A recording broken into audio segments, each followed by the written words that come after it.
안녕하세요. 교통사고 전문 로펌 윤앤리의 대표 변호사 이기루입니다. 한 주 동안 화제가 된 교통사고 관련 뉴스를 짚어보는 화제의 사고 시간입니다. 오늘 살펴볼 뉴스는요. 검경 수사권 조정으로 인해서 교통사고 관련 피해자가 많이 줄어들었다는 그런 뉴스입니다.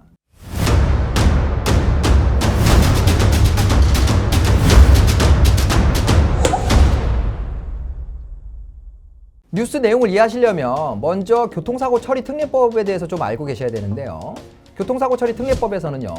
12대 중대과실에 해당하지 않는 사고 또는 중상해 사망사고가 아닌 경우에는 피해자가 처벌을 원치 않거나 종합보험에 가입돼 있으면 공소권이 없다고 해서 처벌할 수 없도록 규정을 하고 있습니다. 그런데 종전에 검찰에서 수사권을 가지고 있을 때는 이런 교통사고가 발생했을 때 일단은 모두 피의자로 입건을 하고 나중에 상황을 보고 이런 조건이 충족되었을 때 공소권 없음 처분을 하는 그런 방식으로 운영이 됐습니다.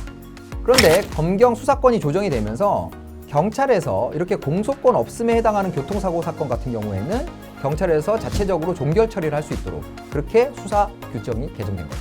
뉴스를 보면요. 이 검경 수사권 조정 이전에 검찰이 수사를 할 때 피해자 신분이 됐을 만한 교통사고 가해자들이 약 2만 6천 명 정도가 이 검경 수사권 조정으로 인해서 간이하게 사건이 종결됐다. 이렇게 통계를 발표하고 있습니다. 국민들의 입장에서 보면 제도가 잘 개선이 됐다고 볼 수 있겠죠.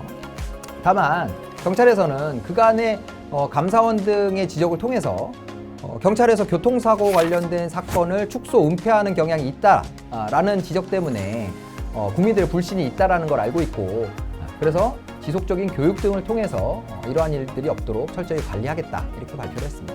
그런데 최근에도 제가 이런 실제 상담을 받거나 교통사고 가해자에 대해서 어떤 사건을 처리하다 보면 아직 갈 길이 멀지 않은가라는 생각이 좀 들기도 해요.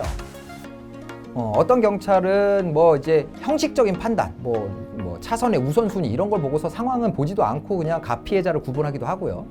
그리고 또 어떤 사건에서는 음주운전을 했는데 음주운전을 한 사람이 오히려 피해자다 이렇게 해가지고 사건을 처리하는 경우도 있고 실제로 어떤 교통사고의 가피해자 이런 걸 구분할 때 너무 이제 상식에 반하는 판단들이 좀 많은 것 같아요. 이런 부분들이 앞으로 많이 개선이 됐으면 좋겠고요. 경찰들도 충분히 노력을 하고 있다고 생각합니다. 당연히 개선이 되겠죠. 그럴 거라 기대하고 오늘 영상은 여기서 마치도록 하겠습니다. 지금까지 시청해주셔서 감사하고요. 구독, 좋아요, 알림 설정 부탁드리겠습니다.